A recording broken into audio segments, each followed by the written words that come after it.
Le jeu vedette des 10 prochaines années, le voici. Ce sont les Pokémon. À l'approche de l'an 2000 et sous l'effet du film Star Wars, les jouets futuristes seront les grandes vedettes dans la hotte du Père Noël cette année.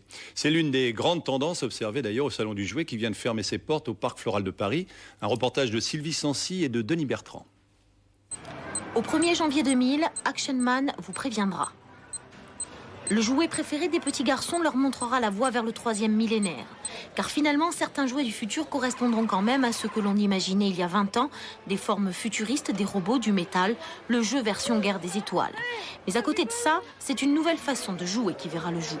Oubliez les longues heures interminables passées tout seul devant sa console. Les fabricants pour demain essaient de ramener les enfants vers plus de communication.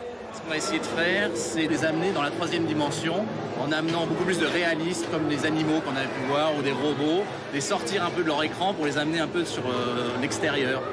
Le jeu vedette des 10 prochaines années, le voici. Ce sont les Pokémon. Un univers de jeu complètement fou et extrêmement compliqué. Au départ, c'est un jeu vidéo basique, mais ensuite, pour continuer à jouer, il faut aller vers les autres. Jouer aux cartes, créer de nouveaux Pokémon, les élever, les entraîner et ensuite les accoupler. Ça va lui demander beaucoup de travail et beaucoup d'intelligence, de stratégie. Et en plus, il va une dimension sociale car il va s'adresser à tous les autres enfants et il va les voir en leur disant « moi je peux te donner ça, qu'est-ce que tu peux me donner ?» ou alors « moi je suis meilleur que toi ». On va essayer de voir lequel des deux est le meilleur et on va se mettre en compétition.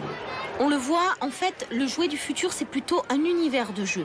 Un univers d'interactivité poussé à l'extrême. Pour pouvoir jouer, l'enfant est obligé de communiquer, une obligation assez rassurante pour l'avenir.